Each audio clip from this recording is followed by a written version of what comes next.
Today you're gonna see how a strength training session might look like when I train one of my elite amateur boxers. This will be an all-round session. When I train my boxers, I usually don't divide it with like leg day, back day or arms day. We don't have that privilege, there's simply not enough time for it. Those guys are elite athletes, remember, they have a sport to train for, they are busy. Just dedicating one whole session for one specific muscle part or group, it's not productive. We're training for boxing here, remember. We're not bodybuilders. And really, you're not gonna see anything fancy in this workout. You're just gonna see the good old stuff that has been working for ages. So first off, we're just gonna begin with a very simple warm-up. 5 minutes of jumping rope will do. It will prepare us and raise the body temperature for what's about to come. We're gonna do a lot of strength training and explosive movements, so we need to be warm.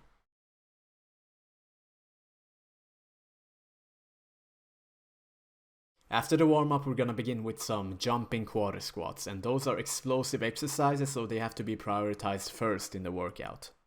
The purpose of this is all explosive power development, so we need to use a light enough weight that allows us to perform the exercise with a good amount of speed, so it can't be too light and it can't be too heavy. We're after that power development. Just rack the bar exactly as you would do in a regular back squat, and bend down a quarter and jump as high and explosively as you can for 5 repetitions continuously. This will also work on your stretch shortening cycle when you bounce back immediately after landing. No talking movement. Yeah, ännu mer. Kom igen. 2 till. Let's breathe on it. Directly after that, we'll go over and do some medicine ball punches with 3 to 5 kilograms. It doesn't need to be heavy, we're training for speed. Stand in a boxing stance, be ready, go around, and once you're ready, throw that ball on the wall as hard as you possibly can. This is for hip rotational power, and everything begins in your brain here. You have to do all of those actions with maximal power if it is to give you any results. 5 repetitions on each side.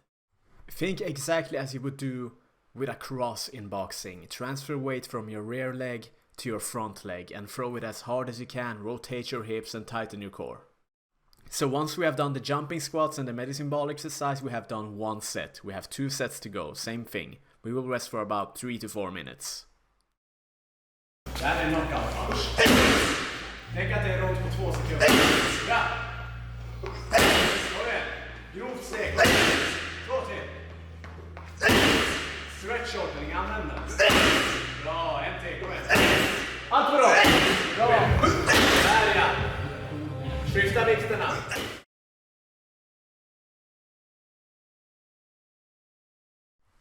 Next up, we have the push press for 5 repetitions. The push press is exactly like a military press, but you use leg drive and drive it upwards in an explosive manner. And once again, my time with those athletes is limited. I want to get the best bang for the buck from each exercise. The push press is an explosive exercise. You train your leg drive, you train your upper body strength, everything in one package. That's what I'm after here. I'm not messing around with too many isolated exercises. I simply don't have time for that. And we want to develop strength here, so if you for sure know your 1 repetition maximum, I would say anywhere from 70 to 85%, but chances are boxers, they don't know this, and it's very hard for us to test this all the time, so I usually go by feeling when I train my athletes.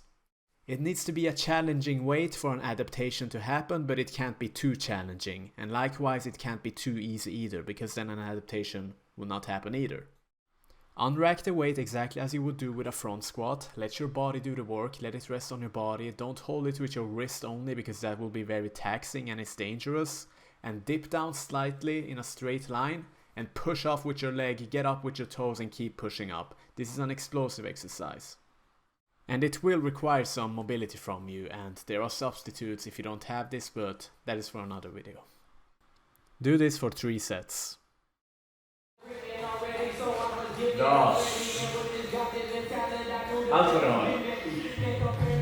Så ja, 3 till. Kom igen. Spänn. Du behöver inte dippa så mycket. Dippa lite mindre här. Mycket bra. Den var bra. 2 till.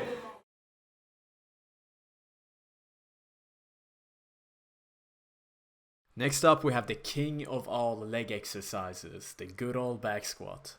We use the high bar back squat exactly as the Olympic weightlifters do, and we go down all the way, ass to grass in other words.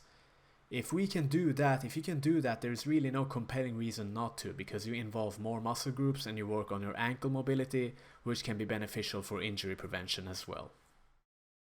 And don't worry if you have mobility issues and can't go down all the way yet. This is a gradual process and you can address that by stretching and just by being consistent.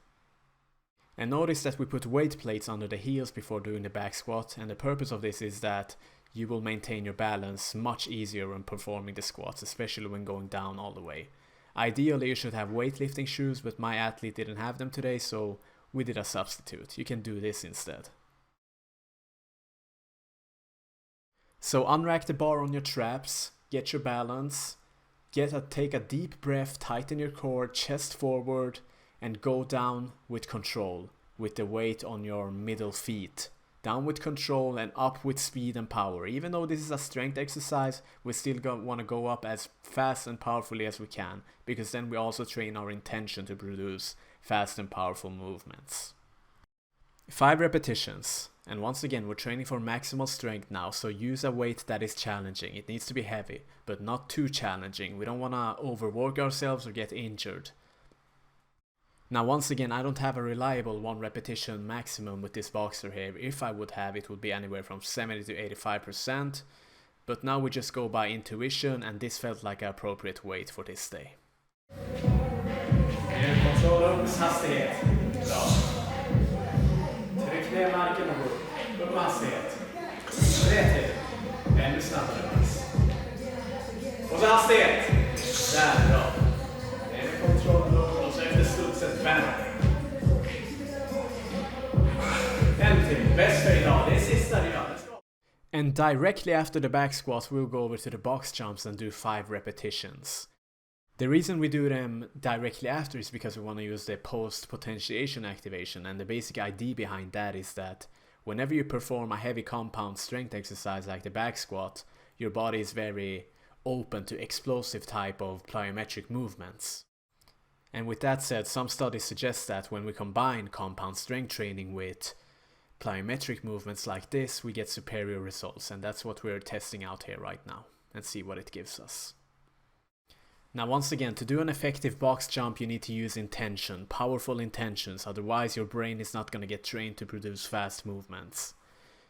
So take your time, gather your thoughts, run to the box, and before your jump take a big step like a preparatory step and spend as little time you can on the ground as possible to use that elastic energy and jump and land with as straight legs as you can. It's not about the height of the box here, it's about the intention, it's about the power you produce. Think about that.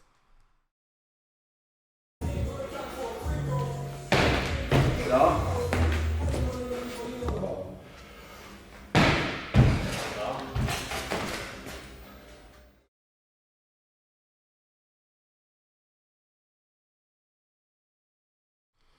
Next up we have the good old pull-ups.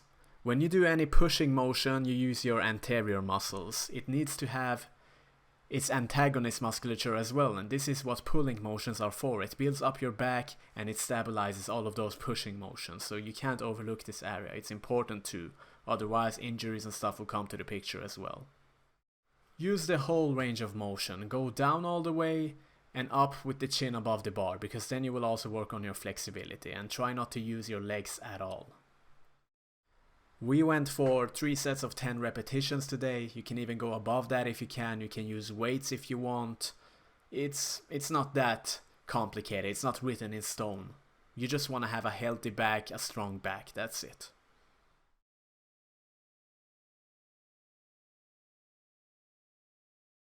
And finally we ended with some core training. This one is like a medicine ball crunch with an explosive row. It's not some secret Soviet exercise. You'll get away with a regular crunch if you want to, but this is a good addition. You can try it if you want.